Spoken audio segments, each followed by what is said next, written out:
Hello aspirants, जय हिंद। This is Deepak Thakur here. तो एस्पिरेंट्स, जैसे कि हमने लास्ट टॉपिक भी डिस्कस किए थे जिसमें हमने डलहौजी के बारे में पढ़ा था, ठीक है। आज जो टॉपिक है ये बहुत ही अच्छा, इम्पॉर्टेंट और काफ़ी इंटरेस्टिंग टॉपिक है।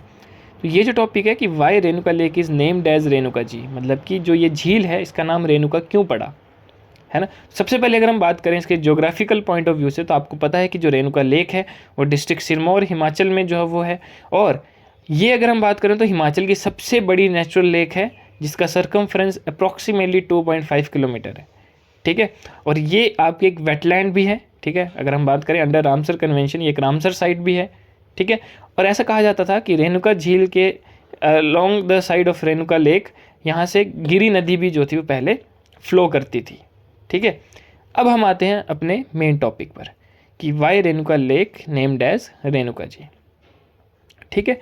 तो अब देखो क्या है, यहाँ पे तीन मेन नाम आप सुनोगे, एक रेणुका, एक ऋषि जमदाग्नि और एक लॉर्ड परशुराम, ठीक है। जैसे कि ऋषि जमदाग्नि के बारे में आपको पता भी होगा कि एक जमलू देवता है मलाना विलेज के, इनका मलाना विलेज जो आपकी है वहाँ के, इनको वहाँ पे इनको जमलू देवता के नाम से जो है वो जाना जाता है, ठीक है।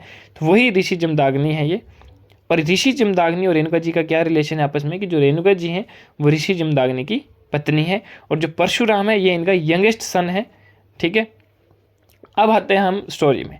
तो ऐसा बोला जाता है कि जो रेणुका जी हैं वो गॉडेस दुर्गा की इनकारनेशन है, यानी कि उनका एक अवतार है। और जो लॉर्ड परशुराम है वो विष्णु का एक अवतार है, ठीक है। तो अब बात क्या है कि जो रेणुका जी हैं वो बहुत ही खूबसूरत महिला थी, ठीक है।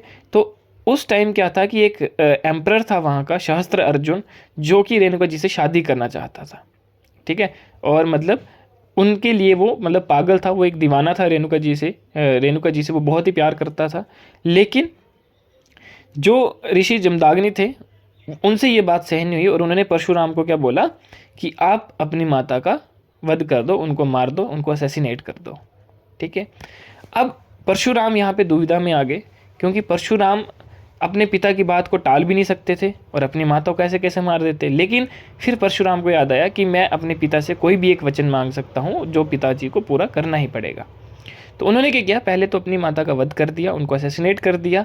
उसके बाद उन्होंने अपने पिता को कहा कि इनको दोबारा से रिवाइव कर दो, ये मैं आपसे जो है वो इच्छा व्यक्त करता हूँ, ये मेरी इच्छा है, इसको पूरी कर दो। तो फिर ऋषि जमदाग्नि को उसकी इच्छा पूरी करनी पड़ी और उन्होंने फिर से रेणुका जी को रिवाइव कर दिया। अब हुआ क्या कि शस्त्र अर्जुन तो उनसे शादी करना चाहता था। तो एक दिन क्या हुआ कि परशुराम जो थे वो कहीं गए थे। उस टाइम शस्त्र अर्जुन आकर ऋषि जमदाग्नि और जो 4 बेटे थे उनका वध करके चला जाता है, ठीक है। उसके बाद क्या हुआ, ये जो चीज़ है ये रेणुका जी से सहन नहीं हो पाई कि उनके पति की हत्या और उनके 4 पुत्रों की हत्या जो उनके एक साथ हुई है वो उनसे सहन नहीं हुआ। और उन्होंने क्या किया कि वहीं पे नज़दीक एक झील थी जिसको उस टाइम राम सरोवर कहा जाता था, उसमें उन्होंने छलांग लगा दी। छलांग लगाने के बाद ना वो बाहर आई, ना उनका कुछ पता चल पाया कि वो कहाँ गई। उस दिन के बाद उस झील का नाम रेणुका जी पड़ गया। तो ये थी स्टोरी कि why Renuka lake is named as Renuka ji, कि उस झील का नाम रेणुका क्यों पड़ा। तो होप सो यहाँ से आपको कुछ सीखने को मिला होगा। और ये as geographical point of view और हिस्टोरिकल पॉइंट ऑफ व्यू, दोनों पॉइंट ऑफ व्यू से इम्पोर्टेंट है आपके एग्ज़ाम से रिलेटेड, कि आपके एग्ज़ाम में कहीं से भी जो है वो क्वेश्चन आ सकता है, ठीक है। कि रेणुका लेक जैसे नेचुरल लेक है उससे रिलेटेड रामसर साइट है, ठीक है।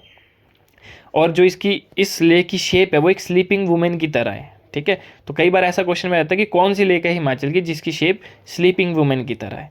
फिर इसका सरकमफ्रेंस कितना है, लार्जेस्ट नेचुरल लेक है ना, ये सारे। फिर रेणुका जी का जो टेम्पल है वो कहाँ पे है, क्योंकि इसी झील के किनारे में इनका मंदिर है जहाँ पे परशुराम की मूर्ति भी स्थापित की गई है ना। तो ये सारा जो है आपका हिस्ट्री चाहे ज्योग्राफी, ये आपके एग्ज़ाम पॉइंट ऑफ व्यू से काफ़ी इंपॉर्टेंट है। तो होप सो गाइज आपको जो है वो कुछ सीखने को मिला होगा। अब मिलते हैं नेक्स्ट वीडियो में कुछ इंटरेस्टिंग फैक्ट्स के साथ। तब तक के लिए आप इस चैनल को जो है वो सब्सक्राइब भी कर सकते हो और इन इंटरेस्टिंग वीडियोस को आप आगे शेयर भी कर सकते हो। थैंक यू गाइज, जय हिंद।